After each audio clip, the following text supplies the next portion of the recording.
అందరికీ మనస్ఫూర్తిగా మా డాకు టీం అందరి తరఫు నుంచి మేము థ్యాంక్స్ చెప్తున్నాం. లిటరల్గా లాస్ట్ 2 years నుంచి ఒక థాట్తో మొదలైన ఈ జర్నీ ఈరోజు థియేటర్లకు వచ్చింది. సంక్రాంతికి జాన్ 12న 2 days బిఫోర్ దాకా కూడా మేము ఏదో ఒక విధంగా ఒక పక్క విజయ్ కార్తిక్ కన్నన్ గారు కావచ్చు, ఒక పక్క మ్యూజిక్ డైరెక్టర్ తమన్ గారు కావచ్చు, టీం అందరం కష్టపడుతూనే ఉన్నాం బెస్ట్ అవుట్పుట్ ఇవ్వాలని. లాస్ట్ మీకు గుర్తుందో లేదో ఇదే ప్లేస్లో వంశీ గారు ఓ మాట అన్నారు, one of the best films వస్తుంది బాలకృష్ణ గారు ఫిల్మోగ్రఫీ నుంచి అని. ఆ రోజు ఓ పక్క ఆనందంగా ఉన్న లోపల చిన్న 1% ఎక్కడో నాకు టెన్షన్ ఉండేది. వంశీ గారు బాగా నమ్మేస్తున్నారు, చూసి ఆయన హై ఫీల్ అవుతుంది ఆడియన్స్ ఎగ్జాక్ట్గా 100కి 100% అని. బట్ 100కి 200% దీన్ని రిసీవ్ చేసుకున్న రిసెప్షన్ చూస్తుంటే చాలా చాలా హ్యాపీగా ఉంది. 2 years బ్యాక్ నేను వాల్తెరవేరితో వచ్చాను జాన్ 13న. ఇప్పుడు బాలకృష్ణ గారితో జాన్ 12న రావటం అనేది నిజంగా సంక్రాంతి అనేది అది సెంటిమెంట్ అంటారా లేకపోతే పండగ వాతావరణం అంటారా, చాలా చాలా చాలా ఆనందంగా ఉంది. అమేజింగ్ టీం వల్లే నాకు ఈ అవుట్పుట్ వచ్చిందని చెప్పగలను. Right from the beginning Vamsi గారికి నా మీద ఉన్న నమ్మకం, బాలకృష్ణ గారికి మేము ఎన్నో ఇంటర్వ్యూలో చెప్తుంటాను చాలా cult fan. So best output ఇవ్వాలి అనే ఆలోచనతో ఇద్దరం జర్నీ స్టార్ట్ చేసాం. అక్కడి నుంచి విజయ్ కార్తిక్ కన్నన్ గారిని జైలర్ నుంచి తీసుకురావటం. సో ఇవాళ మన తెలుగు ఆడియన్స్ ఒక పల్స్ ఫస్ట్ టైం థియేటర్లో మాస్ థియేటర్లో చూశాడు. ఆయన అసలు ఊగిపోతున్నాడు. ఇలా ఉంటుందా తెలుగు ఆడియన్స్ అని నేను ముందు నుంచి చెప్తున్నా. ఒక సినిమాని సిన్సియర్గా మనం ఎఫర్ట్ పెట్టి చేస్తే నిజంగా మా తెలుగు ఆడియన్స్ దాన్ని బంగారులాగా హార్ట్స్లో తీసుకుంటారని. So thank you so much bro. You made us all proud. And editor Ruben గారి గురించి చెప్పాలి. నిరంజన్ సినిమా ముందు నుంచి ఉన్నాడు నాతో, వాల్తెరవేరి కూడా చేశాడు నిరంజన్. చాలా అంటే తనకు కూడా నిద్రలేదు, మా ఎవరికి నిద్రలేవు. ఇన్ఫ్యాక్ట్ సినిమా బ్లాక్ బస్టర్ అయిన తర్వాత నేను చెప్పడం కాదు, ముందు నుంచి మేమందరం కూడా ఏదో ఒక విధంగా బెస్ట్ అవుట్పుట్ ఇవ్వాలి అనే ఒక ప్రయత్నంలో ఉన్నాం. తర్వాత రూబిన్ గారిని తీసుకొచ్చాం లాస్ట్ 3 months నుంచి. సో తన టీం అందరూ కలిసి సినిమాని నెక్స్ట్ లెవెల్ తీసుకెళ్ళటానికి అన్ని విధాలుగా అంటే హార్ట్ అండ్ సోల్ నిజంగానే పెట్టాడు. చెన్నై వెళ్లకుండా ఇక్కడే ఉండిపోయారు. ఇప్పుడు ఇంకా మేము మా సైడ్ నుంచి గ్లిమ్సెస్ టీజర్స్ ఏమైనా ఇవ్వాలంటే తను ఇక్కడే ఉండి తనకు వర్క్ చేస్తున్నాడు. Thank you so much Reuben bro, thanks a lot. Even Christmas అప్పుడు కూడా ఇక్కడే ఉండిపోయారు ఆయన బాలకృష్ణ గారి సినిమా కోసం. వెంకటన్న రాన్న షూటింగ్ అప్పుడే ఎర్లీ వస్తాను. సో ఇప్పుడే ఇక్కడ విచ్చేసిన ఏ రసికలు కళారసికల్ ఆయనకి లేరో కెమెరామెన్ గారు మా చక్రి కలిసి కళారసికల్ అవరగల్ అని పేరు పెట్టాం. స్క్రీన్ మీద వేస్తారంటే ముందు రోజు భయపడే వద్దని తీపిచ్చేసాడు. కళారసికల్ అవరగల్కి స్వాగతం. వెంకటన్నతో నేను పవర్ సినిమా చేశాను, చాలా చిన్న వర్క్ చేశాను. ఆ తర్వాత వాల్తెరవేరేలో క్లైమాక్స్ ఎపిసోడ్లో చిరంజీవి గారి చేత హెడ్ చాపింగ్ సీక్వెన్స్ తీసాము. సో తర్వాత ఈ సినిమాకప్పుడు మేము వెంకట మాస్టర్ గారిని మేము సెలెక్ట్ చేసుకోవడానికి కారణం ఏంటంటే అంతా యంగ్ టీమ్తో వెళ్తున్నాం. ఓన్లీ ఫైట్స్కు రాకూడదు, సినిమా మొత్తం ట్రావెల్ అవ్వాలి, ఓన్ చేసుకోవాలి సినిమాని. అసలు కథగా ఒక రైటర్గా ఒక దర్శకుడిగా నేను అనుకుంటున్న ప్రతి ఫీలింగ్ తనకి ఇంటర్నల్గా హార్ట్కి రీచ్ అవ్వాలని సోలో కార్డ్ వేస్తాం మాస్టర్, మాతో పాటు ట్రావెల్ అవుతారా అంటే అలా జర్నీ స్టార్ట్ చేసిన వ్యక్తి ఎన్నో సినిమాలు ఈ సినిమా కోసం వదులుకున్నాడు. ఇవాళ రోజున థియేటర్లో ఫోన్ కాల్ వస్తున్నాయన్నా, క్లాప్స్ కొడుతున్నారన్నా, ఇంటర్వెల్ పీక్స్ అంటున్నారన్నా, డాకు ఇంట్రో గురించి మాట్లాడుతున్నా, క్లైమాక్స్ గురించి మాట్లాడుతున్నా, తను టోటల్గా మాతో పాటే నిరంతరం ట్రావెల్ అయ్యాడు. Thank you so much master. తను పాపం సినిమా రిలీజ్కి ముందు నాకంటే ముందు తొడగొట్టేశాడు. తొడగొట్టి 3 రోజుల నుంచి నిద్రలేదు అడిగి. అన్నా నేను తొందరపడి తొడగొట్టానా, బ్లాక్ బస్టర్ అనే వర్డ్ అంటే హిట్ 100% హిట్ సినిమా తీసామనేది మా ఎఫర్ట్స్, మా నమ్మకం. బట్ ఆడియన్స్ చెప్పాలి ఒక సినిమా బ్లాక్ బస్టర్ అవ్వాలి అంటే మన చేతుల్లో ఉండదు, మనం ఓన్లీ ఎఫర్ట్స్ సిన్సియర్గా పెట్టగలం. సో ఇవాళ పొద్దున్న మాతో పాటు థియేటర్గా వచ్చి చాలా ఎమోషనల్ అయిపోయాడు వెంకట్ మాస్టర్. అలానే నా రైటింగ్ టీం గురించి మాట్లాడాలి. స్క్రీన్ ప్లే చక్రి దగ్గర నుంచి మొదలెట్టి హోల్ 2 years నాతో పాటే ఒక డైరెక్టర్గా నేను అందరికీ కనబడతాను. ఒక సినిమా బ్లాక్ బస్టర్ అయితే ఆటోమేటిక్గా డైరెక్టర్ ఒకటి కనబడతాడు, వెలుగులోకి వస్తాడు. అలానే కనబడిన వాళ్ళు చాలామంది ఉన్నారు. అలా చక్రవర్తి, నేను నా బావ అంటుంటాను, వాడిది నాది ఆల్మోస్ట్ 16 ఏళ్ళ నుంచి ఫ్రెండ్షిప్. సో ఈ సినిమాకి నాతో పాటు నిరంతరం అంటే బావ ఏదో ఒకటి అడుగుతుంటాడు, నేను స్పాట్లో ఉండాలి అని, తను కూడా నాతో పాటు ఉండి టోటల్ అవుట్పుట్ వచ్చేదాకా నిద్రపోకుండా తను కూడా నాతో పాటు ఉన్నాడు. థ్యాంక్ యూ సో మచ్ బావ. అండ్ యువేందర్జీ ప్లీజ్. బ్లాక్ ఒక్కొక్కళ్ళు బ్లాక్ బస్టర్ కొట్టిలా హెచ్ఓడీస్ అందరు లేట్గా వస్తున్నారు. సో ఆ చక్రితో పాటు నాకు మోహన్ కృష్ణ గారు లాస్ట్ మొన్న కూడా చెప్పాను బాబాయ్ అనుకుంటాను రైటింగ్.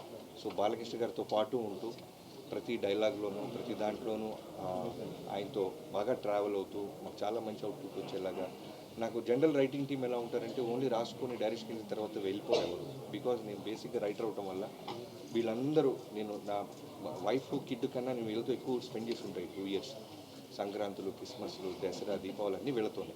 సో నాతో పాటే ఉంటూ అలానే వినీత్ టోటల్గా కేర్ తీసుకుంటూ ఇప్పుడు పోస్టర్ వచ్చినా టీజర్ వచ్చినా గ్లిమ్స్ వచ్చినా అందరూ అంటే మిగతా సినిమాలకి మాకు అవుట్ స్టాండింగ్గా ఉంది అనటానికి కారణం తన ఎఫర్ట్స్. తను కూడా టోటల్గా నాతో పాటే ఉన్నాడు. సో తర్వాత డైలాగ్స్ గురించి చెప్పాలి. నందు, బాను వీళ్ళిద్దరూ కూడా చాలా బాగా రాశారు ఈ సినిమాకి. ఎన్నో వర్షన్స్ రాపించాం. స్పాట్లో కూడా మేము లాస్ట్ ఇక్కడ రోల్ చేస్తున్నప్పుడు కూడా నాకు ఏదో ఒకటి అనిపించింది. మళ్ళీ ఈ టీం అందరు కలిసి వాళ్ళతో కోఆర్డినేట్ అయ్యి బెస్ట్ అవుట్పుట్ తీసుకొచ్చేవాళ్ళు. తర్వాత ఇక్కడ కూర్చుని ఇక్కడ నాతో పాటు ఉన్న బ్యూటిఫుల్ గార్జియస్ ఉమెన్ గురించి చెప్పాలి. ఈ సినిమాలో నేను సర్ప్రైజ్ అయిపోయింది ఏంటంటే మీరు రాసినప్పుడు మాకు అదే నమ్మకం. అంటే మేల్ డామినేషన్ ఉంటున్న సినిమాల్లో ఎక్కడో ఉమెన్కి స్పేస్ ఇచ్చి రెస్పెక్ట్ ఇస్తే దాని రిజల్ట్ ఎలా ఉంటుందా అని ప్రయత్నించాం. నిజంగానే ఇవాళ ప్రజ్ఞా స్క్రీన్ మీదకి వచ్చినప్పుడు ఆ అప్లాస్ నేను చూశాను. తనకి ఫైట్ మధ్యలో చిన్న ఒక యాక్షన్ సీక్వెన్స్లో ఒక చిన్న కట్ పెడితేనే విజిల్స్ వేస్తున్నారు. అలానే కథ వినగానే ఫస్ట్ చాలా పాపం టెన్షన్ పడింది. ప్రెగ్నెంట్ ఉమెన్ అంటున్నారు. అఖండాలో కూడా నాకు పాప ఉంది బాబీ గారు అని. బట్ వన్స్ కథ విన్న తర్వాత ఒక 10 to 15 మినిట్స్ ఆలోచించి వెంటనే ఓకే చెప్పింది. ప్రజ్ఞ థ్యాంక్ యూ సో మచ్. నీ ట్రస్ట్, నీ నమ్మకాన్ని మేము నిలబెట్టాం అనుకుంటున్నాం. నీ బర్త్డే రోజు మంచి గిఫ్ట్ ఇచ్చాం నీ నమ్మకానికి. అలానే శ్రద్ధ శ్రీనాథ్ గారి గురించి చెప్పాలి. ఈ సినిమాకి నాకు చాలా ఆయుపట్టు అనమాట. చాలా ఇంపార్టెంట్ క్యారెక్టర్ అది. అంటే 100కి 100 మార్క్స్ వేసే పర్ఫార్మెన్స్ చేసే ఒక గర్ల్ కావాలి మాకు. సో నాకు బిఫోర్ జెర్సీ నేను విక్రమ్ వేద సినిమా చూశాను చెన్నైలో. సో ఆ సినిమా చూసినప్పుడు అనుకున్నాను ఎట్టి పరిస్థితుల్లో ఏదైనా మంచి సీన్ మంచి క్యారెక్టర్ ఏదైనా ఉంటే శ్రద్ధ గారిని అప్రోచ్ అవ్వాలని. అలా అప్రోచ్ అవ్వడం జరిగింది. 1-2 మీటింగ్స్లో వెంటనే తన సైడ్ నుంచి ఎక్కడో ఫ్యామిలీతో కులుమాల అని ఎక్కడికో వెళ్ళారు. షిరిడీలో సిగ్నల్ లేదు sir, I with my parents, can I get back to you అన్నారు. ఎలాంటి పొజిషన్లో ఉన్నామంటే ఇంకో 1 వీక్లో షెడ్యూల్ వేయాలన్నమాట. నేను ధైర్యంగా మా కోడైటర్ సోమరాజు గారు, రాధా గారు కలిసి షెడ్యూల్ వేసేస్తున్నారు. శ్రద్ధా సిన్హా అని కాస్ట్యూమ్స్లతో కూర్చొని మాట్లాడేస్తున్నాం. బట్ అమ్మాయి వస్తారా లేదా ఎక్కడో చిన్న క్వశ్చన్ మార్క్. బట్ ఫైనల్లీ శ్రద్ధ గారు ఓకే అంటాం. ఈరోజు సినిమాలో నిజంగా సెకండ్ హాఫ్లో ఇద్దరు ఉమెన్ కలిసి ఈ సినిమాని చాలా అంటే బాలకృష్ణ గారు అనేది ఒక సుప్రీం పవర్, ఒక వాల్కెనో లాంటిది. దానికి పక్కన ఒక పిల్లర్స్ లాగా ఉంటూ ఈ సినిమాని ఒక బ్యూటిఫుల్ ఫ్యామిలీ ఫిల్మ్ చేసిందంటే మేము రాసిన రైటింగ్ అవ్వచ్చు, వీళ్ళిద్దరు ఇచ్చిన పర్ఫార్మెన్స్ దానికి చాలా బాగా యాడ్ అయింది. అలానే ఊర్వశి జనరల్గా సాంగ్ కోసమే పెడతాం అనుకుంటారు. బట్ నాకు సినిమా మొత్తంలో ఒక సెటిల్డ్ పర్ఫార్మెన్స్లో వెళ్తున్నాం. నేరేషన్ కొత్తగా పట్టుకున్నాం. పేసీగా పరిగెత్తుంది సినిమా. గ్లామర్తో పాటు సాంగ్ కోసం ఎవరో బయట నుంచి ఒక అమ్మాయిని తెస్తే బాగోదు, కథలో నుంచి ఒక అమ్మాయి ఉండాలని ఊర్వశిని అప్రోచ్ అయ్యాం. తను కూడా నా మీద ఉన్న రెస్పెక్ట్, బాలబాబు గారి మీద ఉన్న గౌరవంతో వెంటనే ఓకే అనింది. అలానే తను ఇంటర్వెల్కి వచ్చి యాక్షన్లో లీడ్ తీసుకుంటున్నప్పుడు అప్లాస్ చాలా హ్యాపీగా ఫీల్ అవుతున్నాను. అండ్ యుగంధర్ గారి గురించి చెప్పాలి. నేను ఎప్పుడు అంటే డైరెక్టర్గా మనం మెట్టు ఎదుగుతున్నప్పుడు సినిమా టు సినిమా మనకు మెచ్యూరిటీ లెవెల్స్ తెలుసుకుంటూ ఉంటాం. ఆ ప్రాసెస్లో వాటర్ని, ఫైర్ని, యానిమల్స్తో అంత ఈజీగా సీజీల జోలికి వెళ్ళకూడదు. బట్ నేను రాసేసుకున్నాం ప్రాసెస్ అంతా, అదంతా ఓన్ చేసుకున్నాం. సో అలాంటి టైంలో యుగంధర్ గారికి పిలిచి ఎపిసోడ్స్ అని చెప్పి ఆయన ధైర్యాన్ని ఇచ్చాడు. మీరు థింక్ చేయండి బాబీ గారు, మీరు ఎంత దూరం థింక్ చేస్తారు చూడండి, నేను నా టీంతో నేను అచీవ్ చేస్తాను. అలానే ఇవాళ రోజున ఇంటర్వెల్ ముందు బాబీ డియోల్ గారి లెపర్ట్ సీక్వెన్స్కి అంత అప్లాస్ వస్తుందంటే only because of his support and vision. Thank you యుగంధర్జీ, థ్యాంక్ యూ సో మచ్. మొన్న మధ్య ఎప్పుడు మీరు ఇంటర్వ్యూలో కూడా నా బెస్ట్ వర్క్ అన్నారు. ఆయన ఫిల్మోగ్రఫీలో చాలా బిగ్ ఫిల్మ్స్ ఉన్నాయి. సో డాకు మహారాజ్ అని బిఫోర్ రిలీజ్ ఆయన బెస్ట్ వర్క్ అన్నప్పుడు నేను చాలా ప్రౌడ్గా ఫీల్ అయ్యాను. Thank you so much. అన్నాలే అవినాష్ కోళ్ళ గారు రావాల్సింది, ఆయన కూడా ఎక్కడో థియేటర్ ఫ్యామిలీతో వెళ్ళినట్టున్నారు. సో అవినాష్ గారితో ఫస్ట్ టైం చేస్తున్నానండి. నిజంగానే ఈ టీం అందరూ కూడా అంటే భగవంతుడు ఒక మంచి బ్లాక్ బస్టర్ ఇవ్వడానికి ఒక మంచి టీంని తనే పంపిస్తాడన్నట్టు టెక్నీషియన్స్ నుంచి రావటంలో అవినాష్ కోళ్ళ గారు గట్టిగా థియేటర్లో అరిసేసి పోయింది గురుగారు. సో అవినాష్ కొల్ల గారికి thank you so much. Avinash ji, can't forget మీ సపోర్ట్, ఈ విజన్ని ఇంత బాగా థియేటర్కి స్క్రీన్ మీదకి ఎగ్జిక్యూట్ చేయడానికి నాకు హెల్ప్ అయినందుకు thank you so much. And ఇంకెవరైనా మర్చిపోతే క్షమించండి. ఇది ఇంకా ఈ సినిమాకి పొద్దున ఇందాక సినిమా అయిపోయి రాగానే బాలకృష్ణ గారు చేసిన ఒకే ఒక మాట నాకు చెప్పింది, ప్రీ రిలీజ్ ఈవెంట్ తిరుపతిలో జరిగిన ఇన్సిడెంట్ వల్ల జరగలేకపోయింది బాబీ, ఇప్పుడు ఘనంగా సెలబ్రేషన్స్ జరుగుతుందాం, అన్ని టీవీల్లోనూ మనమే కనపడుతున్నాం, ఏ ఊరికి రమ్మంటారో చెప్పండి అని ఆయనే కాల్ చేశారు. సో ఈవినింగ్ కూడా మీ అందరూ టీం అందరూ గెట్ టుగెదర్ అవుతున్నాం. చాలా హ్యాపీగా ఉన్నారు బాలయ్యబాబు గారు అయితే. అంటే మాటల్లో చెప్పలేను, కొన్ని కొన్ని అంత బాగా పొడిశారు ఆయన. Thank you so much Babu, love you. మీరు ఇచ్చిన స్పేస్, మీరు ఇచ్చిన ఫ్రీడమ్, అంటే సీనియర్ హీరోస్తో చేసినప్పుడు నిజంగానే సినిమా హిట్ కొడతాం అంటే అంత ఈజీగా ఎక్కడో భయం ఉంటుంది. మోర్ దాన్ 100 ఫిల్మ్స్ చేశారు ఒక పక్క చిరంజీవి గారు, కానీ ఆయనతో చేసినప్పుడు నాకు అదే భయం ఉండేది. బట్ లక్కీగా మేము చేసిన ఎఫర్ట్స్ని వాళ్ళ వేరే రూపంలో సక్సెస్ ఇచ్చింది తెలుగు ఆడియన్స్. అలానే బాలకృష్ణ గారితో చేసినప్పుడు ఇంకా ప్రెషర్ ఫీల్ అయ్యాను. అంటే అంత పెద్ద బ్లాక్ బస్టర్ తర్వాత చిరంజీవి గారితో బాలకృష్ణ గారితో చేసినప్పుడు ఇంకా ఒళ్ళు దగ్గర పెట్టుకొని దానికంటే బెస్ట్ ఇది ఇవ్వాలని ప్రయత్నించాం. ఇవన్నీ నేను ఇంతమంది టెక్నీషియన్స్ గురించి ఇంత మాట్లాడుతున్నానంటే, ఇంతమందిని నాకు ఇచ్చి వాళ్ళు అడిగిన పేమెంట్స్ ఇచ్చిన వంశీ గారిని నేను ఎప్పటికీ మర్చిపోలేను. Love you so much bro. First time నాకు తెలిసి ఇవాళే హగ్గించుకున్నాం మేము ఇద్దరం. నిన్నటి దాకా కూడా పాపం తను, నేను ఎంత స్ట్రెస్ ఫీల్ అవుతున్నాను, ఎంత ఏదో ఒక అప్డేట్ ఇవ్వాలి, ఏదో సినిమా నుంచి ఏదో ఒక బెటర్మెంట్ చేయాలని ప్రయత్నాలు, తను కూడా 3ంటికి 4ంటికి కొడతానే ఉండేవాడు ఫోన్లో. సో బాలకృష్ణ గారి ఫ్యాన్స్కి మనం సాలిడ్ బ్లాక్ బస్టర్ ఇచ్చామని చాలా గర్వంగా ఉంది. అండ్ ఇంకా ఫైనల్గా తమన్ గురించి చెప్పాలి. స్పీకర్లు బ్లాస్ట్ అన్నామని చెప్పి మేము చాలా స్పీకర్లు సౌండ్ తగ్గించేసారంట మల్టీప్లెక్స్లో. బ్రదర్స్ ప్లీజ్ అవి బ్లాస్ట్ అవ్వ కొంచెం పెంచండి. మేము అనవసరంగా అలారం ఇచ్చినట్టు నాకు 2-3 కంప్లైంట్స్ వచ్చినాయి, మల్టీప్లెక్స్లో సౌండ్స్ కొంచెం జాగ్రత్తగా బ్యాలెన్స్ చేస్తున్నారని.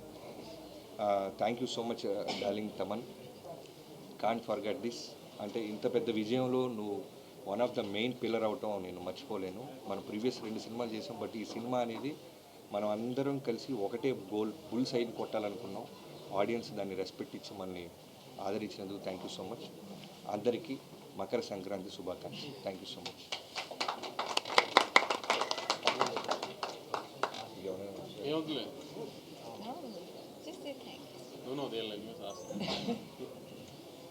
అవి ఉన్నాయా ఇప్పుడు? అవి లేవనుకో నేను చాలా మాట్లాడాను. నేను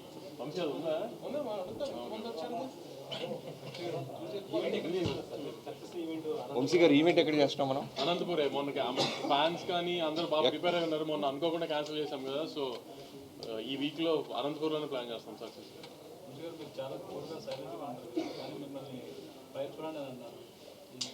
ఆయన కూల్గా ఉన్నారా? మైక్ ఆయన పక్కన కూర్చొని టెన్షన్ ఉంటుంది గురు, కూల్ ఏంటి? నేను బాలకృష్ణ గారి పక్కన చాలా తక్కువ కూర్చుంటా సెట్లో, అలానే మనోడి పక్కన. ఫైర్ బ్రాండ్ అవి. రిజల్ట్ వచ్చేదాకా మాకు ఆ స్ట్రెస్ ఉంటుంది, కానీ రిజల్ట్ వచ్చిన తర్వాత కొంచెం ఇంకా రిలాక్స్ అయిపోతాం కదా. సో మీ అందరికీ ఇక్కడే తొడలు కొట్టాను కదా నేను, ఇష్టం కొంచెం మరి ఫోన్లో చెప్పినవి అయినాయి అన్నంత హ్యాపీనెస్ ఉంటుంది కొంచెం, అందుకని ఇంకా రిలాక్స్గా నెంబర్స్ ఎందుకండి. ముందైతే ఎక్కడ ఒక నెగిటివ్ వర్డ్ లేకుండా అంత పాజిటివ్ ఉంది రిపోర్ట్. పండగ సినిమా రెవెన్యూ ఎంత చేస్తుంది అనేది ఇంకా స్లోగా టైమే చెప్తుంది. బాబీ గారు, ఈ సినిమాలకి ఫస్ట్ నెగిటివ్ టాక్ వచ్చి హిట్ అవుతుంటుంది, దీనికి ఫస్ట్ డే నుంచి బ్లాక్ బస్టర్ టాక్ వస్తుంది, ఎలా ఉంది? చాలా ఆనందంగా ఉందండి. మీరు వేసిన ప్రశ్నలో ముందు చెప్తుంటే చాలా వినడానికి ఆనందంగా ఉంది. Thank you so much. బేసిక్గా మాస్ కమర్షియల్ సినిమాకి టెక్నికల్ అప్రిషియేషన్ చాలా అర్థం. ఈ సినిమా గురించి, మ్యూజిక్ గురించి, లైక్ ఎడిటర్ గురించి అన్నీ మాట్లాడుతున్నాం, యాక్షన్ కొరియోగ్రఫీ. సో దాని అదే మీకు చెప్పాను కదండి, వంశీ గారు నేను ప్రాజెక్ట్ స్టార్ట్ చేసినప్పుడు మా మెయిన్ మోటివ్ ఏంటంటే ఖచ్చితంగా చాలా న్యూ ఏజ్ కమర్షియల్ ఫిల్మ్, గొప్ప కథలు ఏమి రాయలేము. ఎందుకంటే మోర్ దాన్ 100 ఫిల్మ్స్ చేసిన బాలకృష్ణ గారితో నేను ఎక్కడి నుంచి ఏలియన్ నుంచి కథ తీసుకురాలేదు. ఎందుకంటే ప్రొడ్యూసర్కి డబ్బులు మిగలాలి, సేఫ్ గేమ్ చేయాలి. సో ఆ ప్రాసెస్లో నుంచి ఒక కమర్షియల్ ఫిల్మ్ని న్యూ ఏజ్గా చెప్పాలంటే బెటర్ విజన్ ఉండాలి, మంచి డిఓపి ఉండాలి, మంచి ఎడిటర్ ఉండాలి, మంచి మ్యూజిక్ డైరెక్టర్ ఉండాలి. సో ఇవన్నీ కూడా అవుట్పుట్ ఇప్పుడు మీరు ఏదైతే అప్రిషియేట్ చేస్తున్నారో తెలుగు ఆడియన్స్ అని మీరైనా, మేము 2 years బ్యాక్ మా ఇంటెన్షన్ అది ఖచ్చితంగా బెస్ట్ అవుట్పుట్ ఇవ్వాలి అనే దాంతోనే బయలుదేరాం, దాని మీద హోంవర్క్ చేసాం. ఈ రోజున దాని రిజల్ట్ మేము ఎంజాయ్ చేస్తాం. శేఖర్ గారు లాస్ట్ మినిట్లో బాలకృష్ణ గారు పవర్ఫుల్ డైలాగ్స్ అవన్నీ మేము ఎక్స్పీరియన్స్ చేస్తున్నాం. సెటిల్ ఇదిగా అనిపించారు ఈ సినిమాలో బాలకృష్ణ గారు. ఎక్కడ కూడా ప్రీవియస్ మూవీస్కి కంపేర్ చేస్తే బాలకృష్ణ గారిలో సెటిల్నెస్ అనేది చాలా అండర్లైన్ చేస్తారు. అది బాగా వర్కౌట్ అయింది కాన్షియస్గా తీసుకుని కాన్షియస్గానే అండి. ఎందుకంటే ఇప్పుడు బాలకృష్ణ గారితో ఓ డైరెక్టర్గా నాకు పేరు రావాలన్నా, ఆడియన్స్ మిగతా సినిమాల కన్నా ఈ సినిమాకి ఎక్కువ ఎంజాయ్ చేస్తూ వెళ్ళాలన్నా ఎక్కడో ఒక ఎక్స్ ఫ్యాక్టర్ మనం క్రియేట్ చేస్తూ ఉండాలి. అది విజువల్స్లో అయి ఉండొచ్చు, బాలకృష్ణ గారి ప్రజెన్స్లో అయి ఉండొచ్చు, అలానే కాస్ట్యూమ్స్లో అయి ఉండొచ్చు.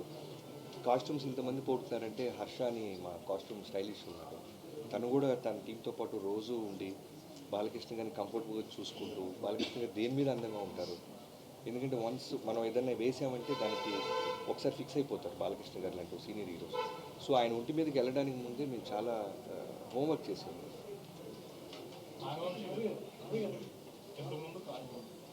సినిమాని వేరే సినిమాతో కంపేర్ చేస్తున్నప్పుడు ఎన్నో రిఫరెన్స్ తీసుకోవడం కదా, ఇదే రిఫరెన్స్ ఏదని చెప్పి కొట్టారు. అలాగే తమన్ గారు కూడా ప్రీ రిలీజ్ ఈవెంట్లో మా కాంబినేషన్ అంటే ఇలాగే ఉంటుంది, కాకపోతే రెడీగా ఉండండి అన్నట్టు కామెంట్ చేశారు. ఇంత కాన్ఫిడెన్స్ ఎలాంటి అవుట్పుట్ చూసిన తర్వాత?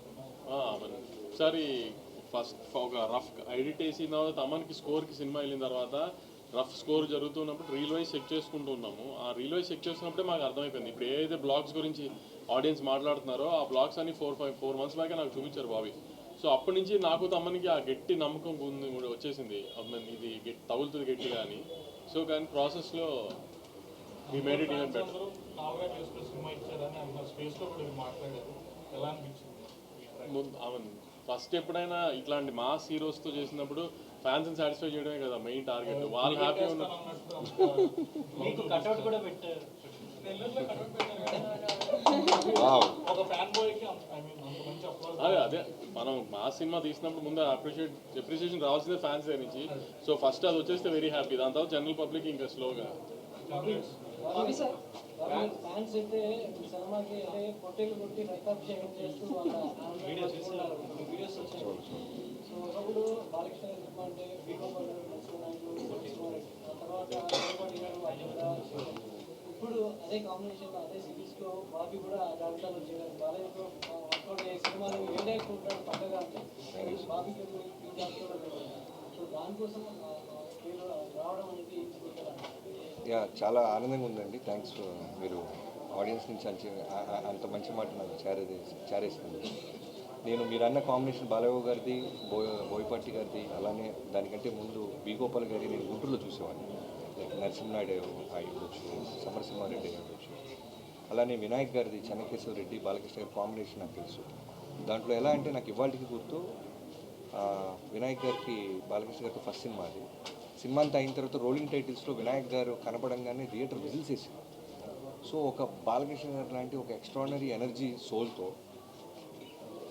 మాస్ డైరెక్టర్ కనుక కరెక్ట్గా సినిమా తీస్తే జనం ఏ విధమైన రెస్పెక్ట్ ఇస్తారో ఆ రోజు మెంటల్గా నేను ఫిక్స్ అయిపోయాను.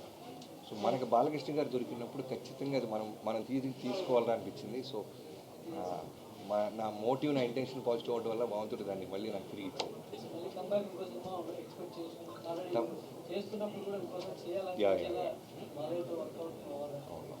తప్పకుండా ఉంటుంది. ఇప్పుడే అనేది చెప్పలేను. అంటే ప్రతి సినిమా కూడా బాలయ్య గారి సినిమా కంటే ఎలిపిక్ షో లాగా ఉంది, కానీ ఈసారి అది ఎఫెక్ట్ పడింది. లేదండి, యాక్చువల్లీ నాకు తెలంగాణలో ఎర్లీ షో పడకపోవడం కూడా ఏం అడ్వాంటేజ్ అయింది. ఐ మీన్ టాక్ ఇంకా బాగా స్ప్రెడ్ అయింది. ఓవర్సీస్లో ఒక రకంగా టాక్ వచ్చింది, అందులో ఆంధ్రాలో ఫస్ట్ స్క్రీనింగ్ పడింది, ఆంధ్రాలో ఇంకో రకంగా టాక్ వచ్చింది. సో ఎమోషన్ బాగా వర్కౌట్ అయిందని ప్రజ్ఞాది కానీ శ్రద్ధాది కానీ అన్ని ఎమోషన్స్ బాగా వర్కౌట్ అయ్యాయని ఒక టాక్ వచ్చింది. సో అవన్నీ హెల్ప్ అయినాయి. నైజాం ఓపెన్ అయ్యేటప్పటికి నైజాం అక్కడి నుంచి ఇంకో బ్యాంక్తో ఓపెన్ అయింది. సో ఐ మీన్ షో మేమేం మిస్ అవ్వలేదు అలా. సో ఈసారి మేము అది కూడా జనరల్గా ఐ మీన్ ఇప్పుడు దాకా మేము డాకు అని యాక్షన్ ఫిల్మ్ అని ప్రమోట్ చేసాం, ఎందుకంటే శ్రద్ధ క్యారెక్టర్ని ప్రజ్ఞా క్యారెక్టర్ని ఎలా ఉంటుందని రివీల్ చేయలేక. సో ఇప్పుడు ఒకసారి రిలీజ్ అయిపోయింది కాబట్టి ఇప్పుడు ఆడియన్స్ మళ్ళీ చెప్తుంది, ఒక మంచి ఫ్యామిలీ ఎమోషన్, ఒక బ్రదర్ సిస్టర్ ఎమోషన్, ఒక వైఫ్ అండ్ హస్బెండ్ ఎమోషన్, అన్ని ఎమోషన్స్ ఉన్నాయి ఫ్యామిలీకి. ఒక పాపతో ఐ మీన్ ఒక తండ్రిలాగా ఒక బాలకృష్ణ గారు ఎలా అన్ని ఒక ఫ్యామిలీ కావాల్సిన అన్నీ ఉన్నాయి. సో తప్పకుండా పండగకి ఫ్యామిలీస్ అందరికి వెళ్ళి హ్యాపీగా చూడాల్సిన సినిమాని I mean I want tell it again, ఒక్క మాస్ బాలకృష్ణ గారి సినిమానే కాకుండా. బాబీ గారు ఓపెనింగ్ మ్యాన్షన్ హౌస్ సీన్కి విపరీతమైన అప్లోజ్ వస్తుంది, అంటే ఆ వేవ్ తగ్గడానికి ఒక 20 seconds పట్టింది. ఆ మ్యాన్షన్ హౌస్ పర్టికులర్ సీన్ పెట్టాలనే ఐడియా మీదేనా? బాలకృష్ణ గారు అంటే మ్యాన్షన్ హౌస్, సో అదే అంటాను కదా, ఏది మిస్ అవ్వకూడదు, అందుకని అది దాన్ని అడాప్ట్ చేసుకోవడం జరిగింది. బాబీ సార్ డైలాగ్స్ అనే హైలైట్, బట్ ముందు చెప్పు గాడిద అనేది బయట బాగా వైరల్. బట్ ఆ డైలాగ్ సపరేట్గా మళ్ళీ ఇంకొక థియేటర్ మొత్తం ఒకసారి. సో దాని బాగా వైరల్ డైలాగ్ మళ్ళీ ఆయనతో చెప్పించడం ఆయన డైలాగ్ ఆయన అదే అది చెప్పాను కదండి, ముందు మేము ఫ్యాన్స్ని దృష్టిలో పెట్టుకున్నాం. ఎక్కడా కూడా సెటిల్డ్గా వెళ్తున్న కథలో ఎక్కడ ఆడియన్స్ చాలా క్లాస్ టచ్ ఇస్తున్నాడని ఫీల్ రాకూడదంటే అక్కడక్కడ చిన్న అలాంటి పంచెస్ ఏదో ఒక థియేటర్ వైబ్ అవటానికి ఏది వదలకూడదనే ఒక థాట్తో స్టార్ట్ చేసాం. సో కుదిరినప్పుడల్లా మ్యాక్సిమం వేస్తూనే ఉన్నాం పంచెస్. బాలయ్యతో సినిమాలు ఈ మధ్యన నేషనల్ రీచ్ ఉన్న కంటెంట్ వస్తుంది, బట్ ఆయన తెలుగుకి ఎందుకు పరిమితం చేస్తున్నారు? అది బాలబాబు గారిని అడగాలండి. వంశీ ఈరోజు ఫ్యాన్స్తో అంటే సినిమా చూసి వచ్చిన ఆడియన్స్తో ఇంటరాక్ట్ అయిన తర్వాత వచ్చిన కామన్ పాయింట్ ఏంటంటే ఒక బాలకృష్ణ అభిమాని సినిమా తీస్తే ఎలా ఉంటుందో నాగవంశీగా చేసి చూపించారు. సో దాని అదే చెప్పాను కదా, ఫస్ట్ ఇట్లాంటి మా సినిమా తీసినప్పుడు బాబీ నాకు చెప్పినట్టు ఫ్యాన్స్కి ఏమేమి చేసి ఏ ఎలిమెంట్స్ పెడితే ఫ్యాన్స్ సాటిస్ఫాక్షన్ ఉంటుంది అనేది అన్ని బాక్సెస్ స్టిక్ చేసి మరీ తీసాం ప్లాన్ చేసి. అవన్నీ వాళ్ళకి తగిలి వాళ్ళు అంత హ్యాపీ ఫీల్ అయ్యారు. So we are also very happy that we could satisfy them. Production values కానీ ఒక నెక్స్ట్ లెవెల్లో కనిపిస్తుంది. అంటే ఫ్యాన్ సీక్వెన్స్ హాలీవుడ్ సినిమా చూస్తున్నప్పుడు అంటే టెక్నికాలిటీస్ గురించి చాలా ప్రతి రివ్యూస్లోనూ పాయింట్ అవుట్ చేస్తున్నారు. అంటే డిపార్ట్మెంట్ గురించి దాని గురించి అదే ఒక ఇలా బాలకృష్ణ గారు ఒక larger than life mass cinema తీస్తున్నప్పుడు అలాంటి మాస్ సినిమాలో కూడా ఒక డిఓపి వర్క్ గురించి, తమన్ గారు స్కోర్ అంటే ఓకే, ఒక డిఓపి వర్క్ గురించి ఇట్లాంటి హ్యాండ్ స్టామ్లో ఇప్పుడు యుగంధర్ క్రియేట్ చేశారు. ఇప్పుడు అసలు విఎఫ్ఎక్స్ ఇట్లా వాటి గురించి మాట్లాడుతున్నారంటేనే మేము దాని మీద ఎంత ఎఫర్ట్ పెట్టాము చూడ. ఒక మా సినిమాకి కొత్త పర్సెప్షన్ లేకపోతే కొత్త ఈ థాట్ ప్రాసెస్ ఇద్దామన్న ఉద్దేశంలో ట్రై చేసాం గట్టిగా, అది వర్కౌట్ అయింది బాగా. నాగవంశీ గారు బాలకృష్ణ గారి సినిమా అంటే చాలా సినిమాస్లో ఫ్యాన్స్ 100 రోజులు ఆడించాలని ట్రై చేస్తారు. దీన్ని దృష్టిలో పెట్టుకొని మీరు ఓటీటీలో తీసుకొచ్చారు ప్లాన్? దానికి దీనికి సంబంధం లేదండి. ఓటీటీలో వచ్చినా ఆడే చోట ఆడుతున్నాయి. నెట్ఫ్లిక్స్ కంటెంట్ చూస్తే నార్త్ ఆడియన్స్ కూడా బాగా అట్రాక్ట్ అయ్యేలా కనిపిస్తుంది. అది ఓన్లీ ఓటీటీ రిలీజ్ చేస్తారా, హిందీ లేకపోతే థియేటర్ ఆలోచన ఉంది? అంటే ఈ రిజల్ట్ వచ్చిన లాస్ట్ 2 days నుంచి బస్కి డిస్ట్రిబ్యూటర్స్ అడిగారు 17th చేద్దామని. అదే ప్లాన్ చేస్తాం. సెన్సార్ ఫార్మాలిటీస్ అని టైం అవ్వకూడదు, 17th ఇచ్చేద్దామని తమిళ్ హిందీ. మీరు హిట్ అయితే పార్ట్ 2 లాగా చేసేస్తారు. దీనికి యాక్చువల్లీ సీక్వెల్ కాదు, ప్రీక్వెల్ ప్లాన్ చేస్తున్నాము. ఆ హార్స్ మీద హెడ్లెస్ ఉంది కదా, అదొక హీరోని చేసి దాన్ని ప్రీక్వెల్ చేద్దామని ట్రై చేస్తున్నాం.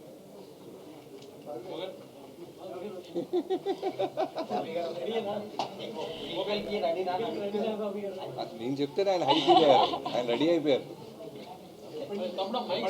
కేక్ పెట్టారు.